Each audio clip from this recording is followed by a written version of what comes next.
नमस्कार, मेरा नाम दीपिका श्रीवास्तव है। मैं आईसीआईसीआई फाउंडेशन में ट्रेनर हूँ। हमने अपने पिछले वीडियो में जाना था कम्युनिकेशन और उसके प्रोसेस के बारे में। तो आगे बढ़ने से पहले चलिए हम एक बार रिकैप कर लेते हैं। तो जैसा हमने जाना था, कम्युनिकेशन एक जरिया है अपनी बात लोगों तक पहुंचाने का। कम्युनिकेशन के लिए हम अलग अलग माध्यम यूज करते हैं, जैसे बोलकर, लिखकर, पढ़कर, साइनेजेस का यूज करके और अपने बिहेवियर के थ्रू। कम्युनिकेशन तभी इफेक्टिव होता है, तभी प्रभावशाली होता है जब सेंडर के द्वारा दिए गए इंफॉर्मेशन पर रिसीवर प्रॉपर तरीके से, अच्छे तरीके से रिस्पॉन्स करता है। तो चलिए हम अपने अगले वीडियो में जानेंगे कि कम्युनिकेशन का क्या महत्व है और क्या लक्ष्य है। इसके अंतर्गत हम जानेंगे कम्युनिकेशन क्यों हमारे डे टू डे लाइफ के लिए जरूरी है। तो चलिए अब हम जानते हैं इंपॉर्टेंस ऑफ कम्युनिकेशन, कि कम्युनिकेशन हमारे लिए जरूरी क्यों है। तो सबसे पहले जानते हैं, जैसा कि आप सब जानते हैं, कम्युनिकेशन हमें मदद करता है नॉलेज गेन करने में। हम जब लोगों के साथ बातचीत करते हैं, हम अपने एक्सपीरियंस शेयर करते हैं, हम अपना नॉलेज शेयर करते हैं, हम अपने थॉट्स शेयर करते हैं, हम अपनी फीलिंग्स शेयर करते हैं। ये सब हमें मदद करता है नॉलेज, ज्ञान प्राप्त करने में। सेम वे कम्युनिकेशन हमें मदद करता है रिलेशनशिप बिल्ड करने में। याद रखिएगा, किसी भी रिलेशनशिप को बिल्ड करने के लिए कम्युनिकेशन का होना सबसे ज्यादा जरूरी है। विदाउट कम्युनिकेशन हम रिलेशनशिप बिल्डअप कर ही नहीं सकते। जरूरी नहीं है कि हम इसके लिए शब्दों का इस्तेमाल करें, बिना शब्दों का इस्तेमाल किए भी हम कम्युनिकेट कर सकते हैं और रिलेशनशिप बिल्डअप कर सकते हैं। कम्युनिकेशन हमें मदद करता है अपने थॉट्स, अपने इमोशंस और अपने फीलिंग्स लोगों के साथ शेयर करने में। कम्युनिकेशन हमें मदद करता है अपने इमोशंस एक्सप्रेस करने में, मतलब दिखाने में कि हम कैसा फील कर रहे हैं, कि हम खुश हैं, हम दुखी हैं, हम एक्साइटेड हैं इत्यादि।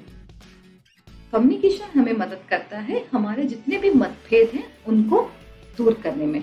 मान लीजिए आपके किसी दोस्त के साथ कोई मतभेद हुआ है और आप उनसे बातचीत नहीं कर रहे हैं, तो आप उस मतभेद को कैसे दूर करेंगे? तो अगर आपको उस मतभेद को दूर करना है तो उसके लिए क्या जरूरी है? उसके लिए जरूरी है कि आप उसके साथ कम्युनिकेट करें। आखिरी लेकिन सबसे महत्वपूर्ण बात, कम्युनिकेशन हमें मदद करता है किसी भी कार्य को पूर्ण करने में। अगर मुझे कोई कार्य पूर्ण करना है तो उसके लिए सबसे ज्यादा जरूरी है कि मुझे कम्युनिकेट करना पड़ेगा। विदाउट कम्युनिकेशन मैं अपने कोई भी कार्य को पूर्ण नहीं कर सकती। तो चलिए अब हम जानते हैं कम्युनिकेशन गोल के बारे में। गोल क्या होता है? सबसे पहले हम जानते हैं गोल क्या है। गोल मतलब हिंदी में लक्ष्य। लक्ष्य वो है जो हम हासिल करना चाहते हैं अपने किसी भी टास्क को कंप्लीट करने में। तो कम्युनिकेशन गोल हमें मदद करता है अपने बिहेवियर में चेंजेस लाने में, किसी भी कार्य को पूर्ण करने में, किसी को समझने में, किसी को कन्विंस करने में, किसी भी इंफॉर्मेशन को लेने या फिर देने में। इसको हम एक छोटे से एग्जांपल से समझते हैं कि मैं क्रिकेट टीम के कैप्टन हूं और मैं बहुत ही रूड हूं। अगर मैं रूड होंगी तो क्या मैं अपनी टीम के साथ कॉप अप कर पाऊंगी? नहीं। तो अगर मुझे अपनी टीम के साथ मिलके रहना है तो उसके लिए क्या जरूरी है कि मुझे अपने बिहेवियर में चेंजेस लाना होगा। तो जब मैं कम्युनिकेट करूंगी तो मुझे समझ में आएगा कि मुझे मेरे बिहेवियर में चेंजेस लाने की जरूरत है। सेम वे अगर मैं टीम की कैप्टन हूं तो मेरा लक्ष्य क्या है? हर मैचेस को जीतना। तो उस मैच को जीतने के लिए, हर मैच को जीतने के लिए मुझे क्या करना पड़ेगा? मुझे मेरी टीम के साथ बातचीत करनी पड़ेगी। जब मैं बातचीत करूंगी, कुछ प्लानिंग करूंगी, तभी मैं उस मैच को जीत पाऊंगी। साथ ही साथ मुझे मेरे टीम के हर एक बंदे को समझना पड़ेगा कि मेरा फास्ट बॉलर कौन है, मेरे टीम में एक अच्छा विकेट कीपर कौन है, मेरे टीम में एक अच्छा फील्डर कौन है। इन सभी चीजों को भी समझने के लिए मुझे क्या करना पड़ेगा? अपनी टीम के साथ कम्युनिकेट करना पड़ेगा। अब मान लीजिए मेरे टीम का कोई बंदा ओपनिंग बैट्समैन बनना चाहता है, लेकिन अगर वो मुझसे बात ही नहीं करेगा तो मुझे कैसे पता चलेगा कि वो जो है ओपनिंग बैट्समैन बनना चाहता है?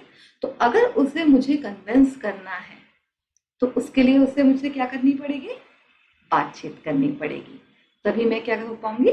कन्विंस हो पाऊंगी। सेम वे क्योंकि हम टीम में हैं तो टीम में हमें क्या करना होगा? हमें एक दूसरे के साथ इंफॉर्मेशन शेयर करनी होगी। कभी वो मुझे कुछ इन्फॉर्मेशन देंगे, कभी मैं उन्हें कुछ इन्फॉर्मेशन दूंगी। तो इस तरीके से हम अपने कम्युनिकेशन गोल्स को हासिल कर पाएंगे। तो चलिए अब कुछ बेसिक पॉइंट्स जो आपको ध्यान रखना है जब भी आप कम्युनिकेट करेंगे। जैसा हम सबने कहा, हम बार बार कह रहे हैं, कम्युनिकेशन एक जरिया है अपनी बात लोगों तक पहुंचाने के लिए। कम्युनिकेशन तभी प्रभावशाली होगा जब सेंडर के द्वारा दिए गए इंफॉर्मेशन पर रिसीवर प्रॉपरली रिस्पॉन्स करेगा। कम्युनिकेशन महत्वपूर्ण इसलिए है क्योंकि वो हमें मदद करता है नॉलेज गेन करने में, अपने थॉट्स, अपने इमोशंस, अपने फीलिंग्स को एक्सप्रेस करने में, अपने डिस्प्यूट्स को सॉल्व करने में और किसी भी कार्य को पूर्ण करने में। तो चलिए अब हम अपने जानते हैं, समराइज करते हैं इसको। कम्युनिकेशन का मकसद क्या है, लक्ष्य क्या है? कम्युनिकेशन का मकसद है किसी भी तरह की इंफॉर्मेशन को हासिल करना और एक बेहतर रिजल्ट, एक बेहतर आउटकम निकल के लेके आना। तो आज के लिए इतना ही। हमारे अगले वीडियो में हम देखेंगे वर्बल कम्युनिकेशन के बारे में। धन्यवाद, आपका दिन शुभ हो।